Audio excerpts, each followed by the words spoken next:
Chapter equilibrium. Equilibrium नाम का chapter, इसमें हम दो सेगमेंट करेंगे। एक को बोलते हैं केमिकल इक्विलिब्रियम, दूसरा सेगमेंट होता है आयोनिक इक्विलिब्रियम। तो पहले हम केमिकल इक्विलिब्रियम की बात करते हैं। केमिकल इक्विलिब्रियम, सबसे पहले बात आती है इक्विलिब्रियम होता क्या है। इक्वल अमाउंट, इक्विलिब्रियम मतलब इक्वल, कि जो चीज जितनी इधर बन रही है वही चीज उतनी उधर बन रही है, इधर से वापस बनती है, इधर से इधर बनती है, जिसको बोलते हैं इक्विलिब्रियम। तो इक्विलिब्रियम की जो है हम कुछ एग्जांपल के साथ बात करते हैं। इक्विलिब्रियम को हम फिजिक्स में भी पढ़ते हैं, केमिस्ट्री में भी पढ़ते हैं और बायो के अंदर भी पढ़ते हैं। तो इक्विलिब्रियम फिजिक्स के अंदर किस स्टेट में होता है, इसको हम स्टैटिक इक्विलिब्रियम भी स्टडी करते हैं। स्टैटिक इक्विलिब्रियम और डायनामिक इक्विलिब्रियम, ये दो आगे टर्म्स आएंगी। फिजिक्स के अंदर हम जनरली जो है स्टैटिक इक्विलिब्रियम की बात करते हैं। फॉर एग्जांपल, ये हमारे पास कोई बॉडी है और ये किसी सरफेस के ऊपर रखी हुई है।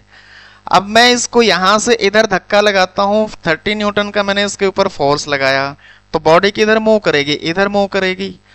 और अगर कोई दूसरा पर्सन उधर से उतना ही अमाउंट फोर्स का इधर धक्का लगाता है 30 ही न्यूटन का, तो क्या ये बॉडी मूव करेगी? बॉडी मूव नहीं करेगी। इसको बोलेंगे इक्विलिब्रियम। जितना फोर्स एक डायरेक्शन में लगा है उतना ही फोर्स उसके अपोजिट डायरेक्शन से लगता है, तो वो कोई भी मूवमेंट नहीं होगी। इसको बोलेंगे स्टैटिक इक्विलिब्रियम। दूसरा, अब ये सरफेस के ऊपर रखी हुई है, तो बॉडी जो है सरफेस के ऊपर फोर्स लगा रही है, नीचे जाने के ग्रेविटी की वजह से फोर्स उस पर लग रहा है। जितना फोर्स ये ऊपर से नीचे लगाती है उतना ही फोर्स अगर ये नीचे से ऊपर लगाती है, तो बॉडी जो है वहां पे क्या होगी, सरफेस के ऊपर टिकी रहेगी। अगर फोर्स ऊपर का ज्यादा हो जाएगा तो बॉडी नीचे मूव करेगी, और नीचे से फोर्स अगर ज्यादा लगेगा तो बॉडी ऊपर मूव करेगी। तो अगर ये दोनों तरफ से फोर्स बराबर है तो बॉडी मूव नहीं करेगी। अब हम बात करते हैं कि केमिस्ट्री के अंदर जो है इक्विलिब्रियम कैसे है। तो केमिस्ट्री के अंदर होता है केमिकल्स की फॉर्म में, यानी केमिस्ट्री के अंदर हम ज्यादातर केस में क्या स्टडी करते हैं, रिएक्टेंट और प्रोडक्ट की बात करते हैं, यानी केमिकल रिएक्शंस की बात करते हैं। तो एग्जांपल हम ये ले लेते हैं, यहाँ पे हमने एक वाटर ले लिया एक डिश के अंदर, और एक क्लोज्ड कंटेनर के अंदर हमने इसको रख दिया। यहाँ पे हमने डिश जो है वाटर से पूरा का पूरा ये डिश जो है जो जार से ढक के क्लोज जार के अंदर डिश वाटर से भर दी। यहाँ पे लगा दिया हमने एक मैनोमीटर जो कि हमारा प्रेशर नापता है।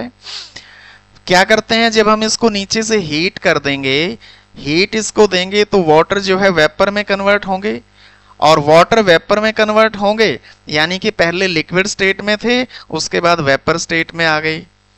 तो जैसे जैसे वेपर में कन्वर्ट होते जाएंगे, मैनोमीटर के अंदर प्रेशर हम नापते चले जाएंगे। एक टाइम ऐसा आ जाएगा कि प्रेशर हमारा जो है इंक्रीज फर्दर नहीं हो रहा होगा। तो उस टाइम पे असल में क्या हो रहा होगा कि जो वाटर के लिक्विड फॉर्म से वेपर की फॉर्म में जो ड्रॉप्स बने हैं वो वापस कंडेंस होके ऊपर का सरफेस, हम इसको जो है कूलिंग सरफेस दे देते हैं, तो वहां से वापस कंडेंसेशन से वेपर जो है लिक्विड स्टेट के अंदर गिरने स्टार्ट हो जाएंगे। तो जैसे कि जितने हमारे वेपर बनते जाएंगे उतने ही वेपर जो है कूलिंग कंडेंसेशन से वापस लिक्विड में कन्वर्ट होते चले जाएंगे। तो इसको बोलेंगे हम इक्विलिब्रियम। इक्विलिब्रियम स्टेट में क्या होगा, जितने number of water molecule surface से वेपर में कन्वर्ट होंगे उतने ही वाटर मॉलिक्यूल वेपर से कंडेंसेशन से वापस लिक्विड फॉर्म में कन्वर्ट हो जाएंगे। तो यहाँ पे जो वेपर प्रेशर होगा उस टाइम पे वेपर का प्रेशर इंक्रीज नहीं हो रहा होगा, क्योंकि वापस वहां से कंडेंसेशन से यानी कि रिएक्टेंट से प्रोडक्ट बन गया, और प्रोडक्ट से वापस रिएक्टेंट बन गया। यानी हमने लिक्विड स्टेट को रिएक्टेंट ले लिया और वेपर स्टेट को हमने प्रोडक्ट ले लिया। तो जब रिएक्टेंट और प्रोडक्ट इक्वल अमाउंट में हो जाते हैं तो उसको बोलते हैं इक्विलिब्रियम स्टेट। ठीक है, एग्जाम्पल के तौर पे हम बात करते हैं H2O हमारा लिक्विड है और इधर H2O हमारा हो गया वेपर की फॉर्म में। R1 हमने दिया, R1 का मतलब क्या है कि लिक्विड से जब वेपर में जाएगा तो क्या होगा, वेपोराइजेशन हो रहा है, और जब वेपर से वापस लिक्विड में कन्वर्ट होगा तो कंडेंसेशन हो रहा है। सो R1 means evaporation and R2 is the rate of condensation. Equilibrium state में क्या हो जाएंगे, R1 is equal to R2, यानी कि जितना इवेपोरेशन होगा उतना ही कंडेंसेशन हो जाएगा। ये है जनरल बात इक्विलिब्रियम के लिए। ओके, तो दूसरी बात आती है, इक्विलिब्रियम जो है फिजिकल स्टेट में भी हो सकता है और केमिकल प्रोसेस के अंदर भी हो सकता है। फिजिकल प्रोसेस जैसे कि अभी हम आगे डिस्कस करते हैं इसके बारे में। इक्विलिब्रियम को रिप्रेजेंट कैसे करते हैं, इक्विलिब्रियम को रिप्रेजेंट करने के लिए ये हमारे पास सिंबल होता है, इसको बोलते हैं डबल साइड। इधर से इधर गया और इधर से इधर गया, double side single headed arrow, यानी कि सिंगल हेड है, इसका सिंगल हेड है और इसका भी सिंगल हेड है। तो ये इंडिकेट क्या करता है कि जितना प्रोडक्ट यहां से इधर कन्वर्ट हो रहा है उतना ही प्रोडक्ट वापस रिएक्टेंट में कन्वर्ट हो रहा है। इसको बोलते हैं डबल हेडेड आर एरो से इसको रिप्रेजेंट किया जाता है।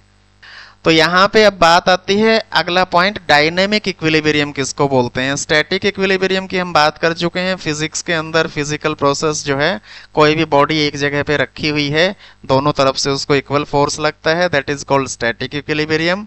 अब डायनेमिक इक्विलिब्रियम का मतलब क्या होता है, कोई चीज हमें चलते हुए नजर नहीं आती, यानी मोमेंट नजर नहीं आती है, लेकिन वो काम वहां पे हो रहा होता है, उसको बोलते हैं डायनेमिक इक्विलिब्रियम। एग्जाम्पल के तौर पे हम बात करेंगे कि एक हमने वेसल के अंदर रिएक्टेंट ले लिया और किसी पर्टिकुलर टेम्परेचर पे हम उसको रिएक्शन को करवाते हैं, दो रिएक्टेंट्स लेके हम उसको रिएक्शन करवाते हैं।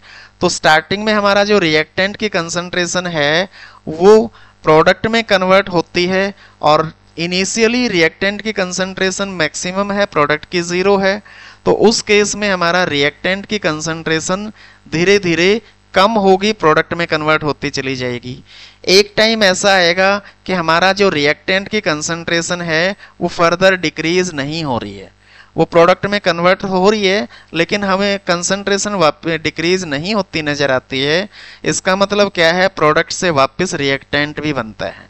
ठीक है, तो ये होता है डायनेमिक इक्विलिब्रियम। धीरे धीरे हम आगे और समझते हैं। प्रोडक्ट की कंसंट्रेशन की फॉर्म में जब हम बात करेंगे तो इनिशियल प्रोडक्ट की कंसंट्रेशन 0 है और विद टाइम जो है वो इंक्रीज होती चली जाएगी, लेकिन कुछ टाइम के बाद प्रोडक्ट की कंसंट्रेशन फिर हमारे पास सामने कांस्टेंट हो जाती है। इसका मतलब क्या है, इनिशियल कंसंट्रेशन 0 थी, 0 से हमने ग्राफ स्टार्ट किया, प्रोडक्ट की कंसंट्रेशन बढ़ती चली गई, उसके बाद एक मोमेंट पे आने के बाद वो स्ट्रेट लाइन ग्राफ आ जाता है। इसका मतलब प्रोडक्ट की फर्दर कंसंट्रेशन बढ़ नहीं रही है। तो मतलब क्या है, कंसंट्रेशन की फॉर्म में रिएक्टेंट और प्रोडक्ट का जब इकट्ठे हम ग्राफ देखते हैं तो ये हमारा ग्रीन लाइन जो है प्रोडक्ट की फॉर्म है और ये रेड लाइन जो है हमारा रिएक्टेंट है। तो रिएक्टेंट और प्रोडक्ट की कंसंट्रेशन जो है एक टाइम पे आने के बाद दोनों कांस्टेंट हो जाती हैं। तो जिस जगह से कांस्टेंट होती हैं उस जगह को हम बोलते हैं equilibrium, that is attainment of equilibrium या इक्विलिब्रियम पॉइंट यहाँ पे आके हमारा सेट हो गया। तो जैसे कि हमने ग्राफ बनाया है, इस ग्राफ के बेस पे हम इसको जो है इक्विलिब्रियम को 3 ग्रुप में क्लासिफाई करके स्टडी करते हैं। सबसे पहले इसकी ऑब्जर्वेशन देखिए, ये हमारे पास ग्राफ है कंसंट्रेशन और टाइम के लिए। ये हमने ग्रीन कलर में जो है प्रोडक्ट की कंसंट्रेशन, रेड कलर में हमने रिएक्टेंट की कंसंट्रेशन ले ली और दोनों कंसंट्रेशन को आप देख रहे हैं। जब इक्विलिब्रियम आता है तो this is a equilibrium stage. Equilibrium stage आने के बाद क्या है कि रिएक्टेंट की कंसंट्रेशन डिक्रीज फर्दर नहीं हो रही है, प्रोडक्ट की कंसंट्रेशन इंक्रीज नहीं हो रही है, लेकिन देखेंगे कि रिएक्टेंट की क्वांटिटी प्रोडक्ट की कंसंट्रेशन के साथ हमारा काफ़ी ज़्यादा डिफरेंस है।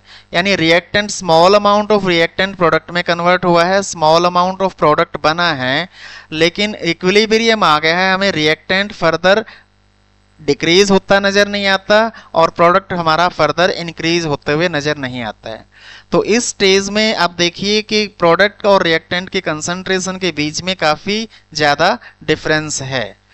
दूसरी चीज़ हम बात करेंगे यहाँ पे हम देखेंगे कि रिएक्टेंट की जो कंसंट्रेशन हाई है और प्रोडक्ट की कंसंट्रेशन लो है इक्विलिब्रियम के अंदर।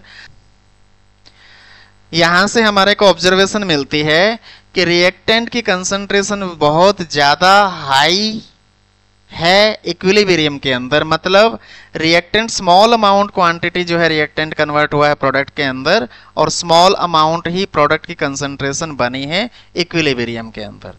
तो वहां से हमारा प्रोडक्ट वापस रिएक्टेंट में कन्वर्ट हो रहा है और रिएक्टेंट से प्रोडक्ट में कन्वर्ट हो रहा है, लेकिन दोनों का गैप काफी ज्यादा है। अब दूसरे ग्राफ को हम दूसरे पोर्शन में जो है स्टडी करते हैं। यहां से हमें अंदाजा लग गया कि ये कंसंट्रेशन और टाइम का ग्राफ है। ग्रीन कलर जो हमारा प्रोडक्ट की कंसंट्रेशन है और रेड कलर में जो है हमारा ये रिएक्टेंट की कंसंट्रेशन है। तो ये हमारी इक्विलिब्रियम स्टेट आ गई, और इक्विलिब्रियम स्टेट आने पे क्या है, हमें दिखता है कि रिएक्टेंट की बहुत ज़्यादा कंसंट्रेशन जो है कम हो गई है। यानी कि हमें ऐसा लगता है कि रिएक्टेंट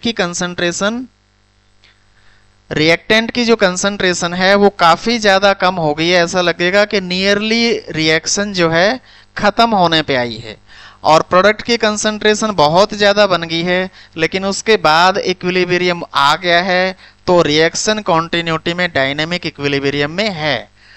ठीक है, तो ऐसा लगेगा कि रिएक्शन खत्म होने वाली है, लेकिन खत्म होती नहीं है। तो यहाँ पे भी आप देखेंगे प्रोडक्ट की क्वांटिटी ज़्यादा, रिएक्टेंट की क्वांटिटी बहुत कम, लेकिन इक्विलिब्रियम प्रेजेंट है। ठीक है, तीसरी बात हम करते हैं। तीसरे केस में हम जो ऑलरेडी हमने डिस्कस किया था, पहले ग्राफ बनाया था, यहाँ पे रिएक्टेंट की और प्रोडक्ट की जो कंसंट्रेशन है वो तकरीबन बराबर है। यानी कि इक्विलिब्रियम स्टेज में आने के बाद, इक्विलिब्रियम स्टेट पे आने के बाद हमारा रिएक्टेंट और प्रोडक्ट की जो कंसंट्रेशन है वो ऑलमोस्ट इक्वल है। सेम अमाउंट जितना रिएक्टेंट है उतना ही क्वांटिटी कंसंट्रेशन प्रोडक्ट की है। तो तीसरे ग्राफ को हम यहाँ पे ऐसे देख के समझ सकते हैं कि यहाँ पे क्या हो रहा है।